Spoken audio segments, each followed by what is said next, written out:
दोस्तों इस के पहले वीडियो में पढ़े थे पास्ट इंडिफिनिट टेंस। आज पढ़ने जा रहा है पास्ट इम्परफेक्ट टेंस। इसका परिभाषा क्या होता है और इसके बारे में इसका परिभाषा और इनका संकेत जो होता है इस वीडियो में पढ़ेंगे। बने रहिए, देखिएगा। जैसे past imperfect tense, past imperfect tense था।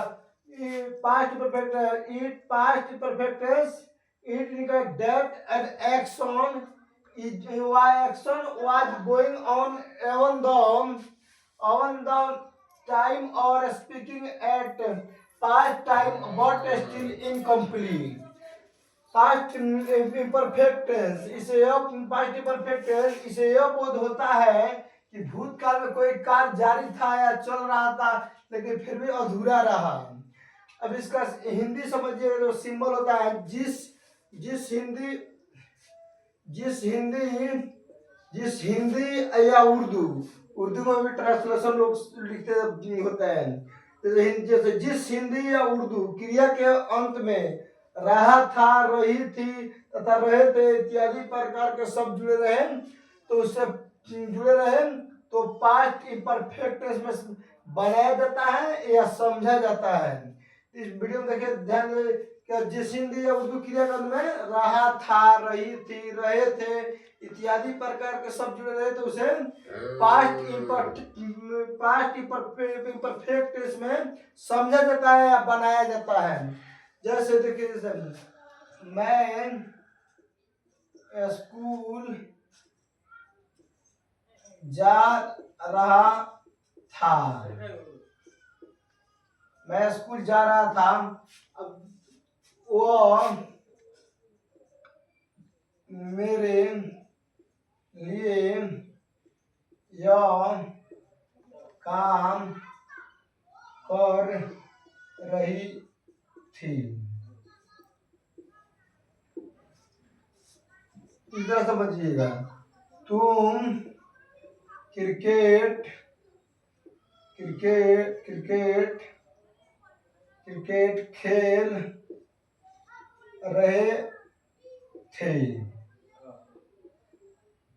Full stop. मैं स्कूल जा रहा था, वो पैसे रानी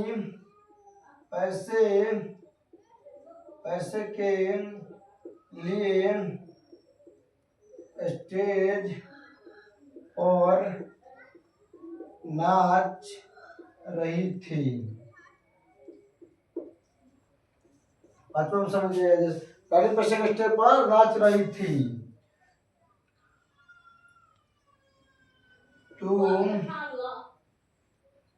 तुम मुझे अंग्रेजी पढ़ा रहे थे। अब देखिए, इसका बनाने का नियम समझिए। रूल ऑफ मेकिंग, बनाने का रूल ऑफ मेकिंग का मतलब होता है बनाने का नियम।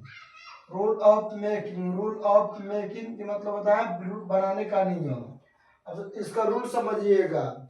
Subject plus was were verb plus ing plus object complement. Rule समझिएगा। Subject was were verb ing object plus complement. अब सबसे देखिए, जो सिंगुलर होता है उसके साथ वाज का प्रयोग होता है। जो प्लूरल होता है उसके साथ वेयर का प्रयोग होता है। तो रूल का होता है, देखिए पहले जैसे बनाइए, मैं स्कूल जा रहा था। एक नंबर समझिएगा। आई क्या होता है? आई फर्स्ट पर्सन होता है। आई या वी होता है फर्स्ट पर्सन। साधारण शब्द होता है आई, सबके लिए बोध होता है। तो आई क्या साधारण, तो उसके साथ वाज का प्रयोग होगा। उसके बाद जो है वर्ब है ing ऑब्जेक्ट। तो वर्ब क्या है? तब जाना, तब गोइंग टू स्कूल क्या हो गया? Object going to school. To का प्रयोग होता है सेंटेंस जोड़ने के लिए, जैसे मैं स्कूल जा रहा हूँ, मैं मार्केट जा रहा हूँ, मैं यहाँ जा रहा हूँ, जैसे अब ध्यान रखिएगा। जैसे वो मेरे लिए काम कर रही थी, she was doing this work for me, वो मेरे लिए यह काम कर रही थी। अब तीसरा समझिएगा, तीसरा तुम क्रिकेट खेल रहे थे, you are playing cricket.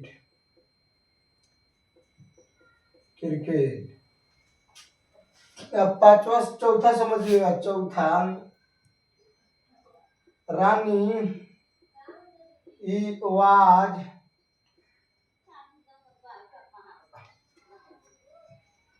Was dancing on the stage, पैसे के लिए स्टेज फॉर मनी, पैसे के लिए तो फॉर मनी। तुम मुझे अंग्रेजी पढ़ा रहे थे, you were teaching me English. विषय बहुत तरह से बनाते हैं। मैं स्कूल जा रहा हूँ, मैं मार्केट जा रहा हूँ, मैं यहाँ काम कर रहा हूँ, मैं स्कूल जा रहा हूँ, मैं बाजार जा रहा हूँ, मैं पत्र लिख रहा हूँ, रानी मेरे पास पत्र लिख रही थी। बहुत ऐसे रूल पर देखिए, सबसे पहले रूल का फॉलो करिएगा। सब्जेक्ट का बात क्या होता है, वाज वेयर, इसमें वे वाज और वेयर का प्रयोग होता है। तो वाज जो होता है सिंगुलर शब्द के लिए प्रयोग होता है और वेयर प्लूरल के साथ प्रयोग होता है। उसके बाद वर्ब होता है, उसके बाद आईएनजी, उसके बाद ऑब्जेक्ट, उसके बाद कॉम्प्लीमेंट। तो वर्ब जैसे पता लगाना है तो आपको जिसमें आना हो, जैसे जो प्रक्रिया जो काम करे, जैसे मैं स्कूल जा रहा हूँ, जाने के मतलब तो जा रहा हूँ, तो जाना, आना, खाना, रोना, तो ना इसमें उसको क्रिया कहते हैं। जिस वाक्य में ना है उसे क्रिया कहते हैं। जैसे रोना, पढ़ना, लिखना, सोना, खाना, पत्र लिखना। देखिए इसमें होता है सब्जेक्ट, पहले सबसे पहले समझिए, ऊपर समझिएगा, past imperfect tense, it indicates that an action was going on at the time or speaking or past time but still incomplete। इससे यह बोध होता है कि भूतकाल में कोई कार्य जारी था या चल रहा था लेकिन फिर भी अधूरा रहा।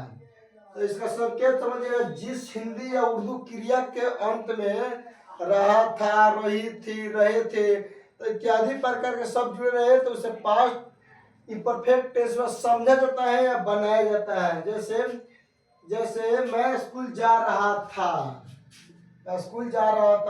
वह मेरे लिए वो मेरे लिए काम कर रही थी।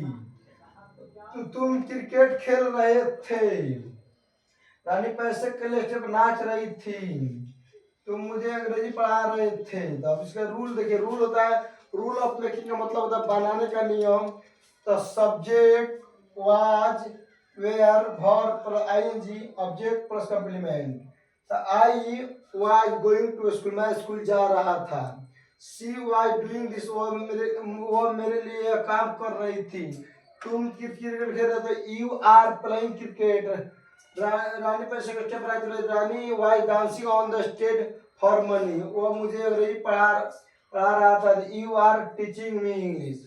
जय हिंद दोस्तों, नेक्स्ट वीडियो में इनका निगेटिव पढ़ेंगे। जय हिंद दोस्तों।